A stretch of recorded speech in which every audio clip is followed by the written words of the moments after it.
You won't believe what IShowSpeed did in Japan that got him permanently banned. The story is way crazier than you think. What's up, everyone, and welcome back to Lore Lab Tokyo. Today, we're re-diving deep into one of the most infamous streaming moments in recent history, the IShowSpeed Japan incident. It's a tale of cultural clashes, massive misunderstandings, and consequences that are still felt today. So what really happened? Let's break it down. First, let's set the stage. It's mid-2023 and IShowSpeed, one of the biggest streamers on the planet, decides to take his chaotic energy to the land of the rising sun. His fans were hyped. They expected epic streams filled with his signature over-the-top reactions and unpredictable adventures. Speed arrived in Tokyo, and for the first few days, things were exactly what everyone expected.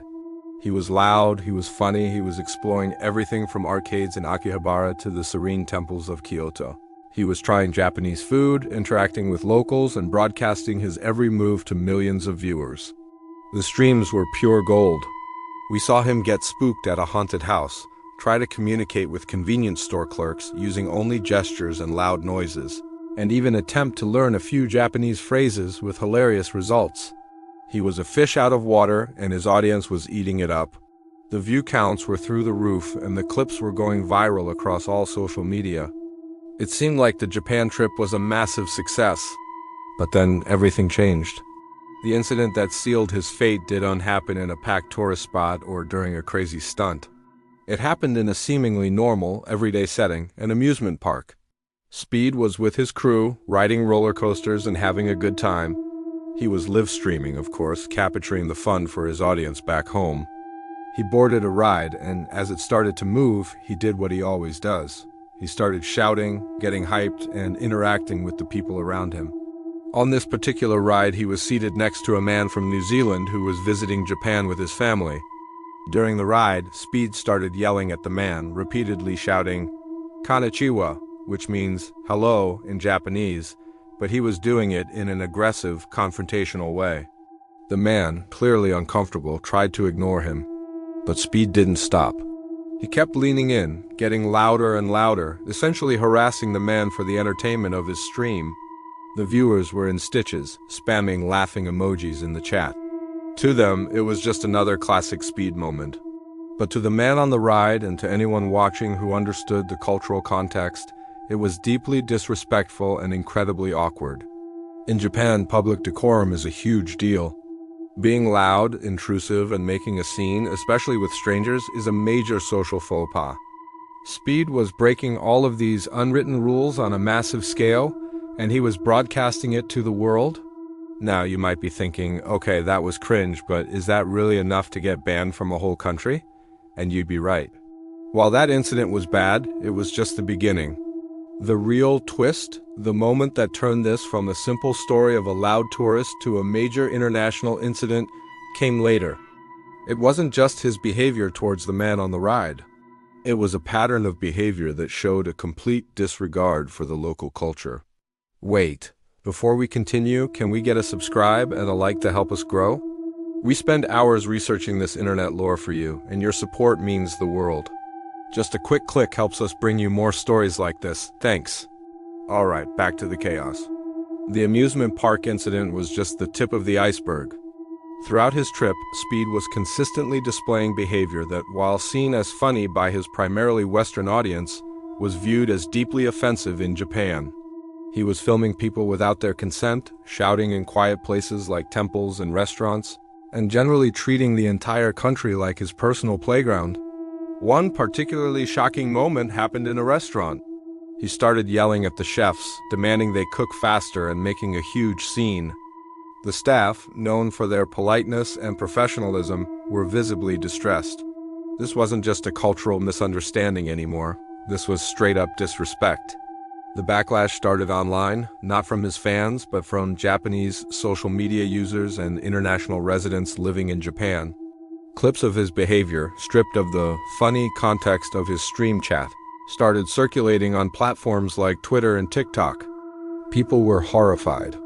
They saw an entitled foreigner causing public disturbances and harassing locals for clicks and views. The narrative quickly shifted. He wasn't a funny streamer anymore. He was a public nuisance. The situation escalated when major Japanese news outlets picked up the story. They ran segments showcasing his most controversial moments. Now, it wasn't just a social media drama. It was a national news story. The public outcry was immense. People were calling for action.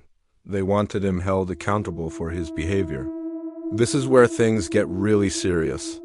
The Japanese government and immigration authorities take public order very seriously. When a foreigner's behavior becomes a matter of national news and public complaint, they pay attention. The final nail in the coffin was the culmination of all these events.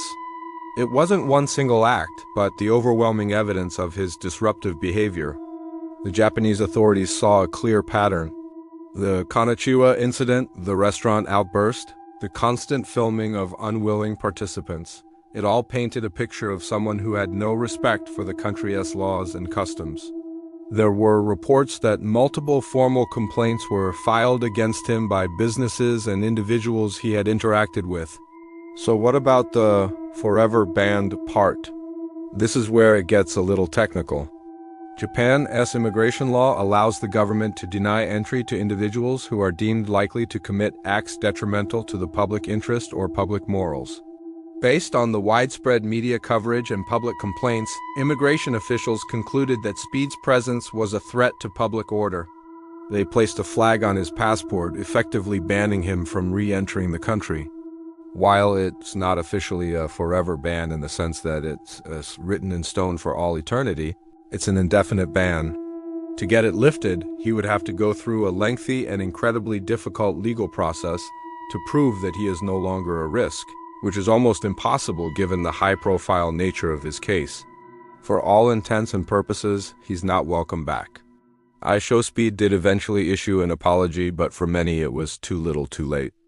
The damage was done. The incident serves as a powerful cautionary tale for streamers and content creators. What might be considered entertaining in one culture can be deeply offensive in another. The internet may be global, but cultural norms are still very much local. Crossing those lines can have severe, real-world consequences far beyond getting canceled on Twitter. It can get you banned from an entire country. What do you guys think? Was the ban justified, or was it an overreaction? Let us know your thoughts in the comments below. The story of IShowSpeed in Japan is a fascinating piece of internet lore, a collision of cultures played out live for millions to see. Thanks for watching. If you want to explore more wild stories and deep dives into the craziest moments from internet history, make sure to follow Lore Lab Tokyo. We've got so much more to uncover. Hit that subscribe button and ring the bell so you don't miss our next video. We'll see you in the next one.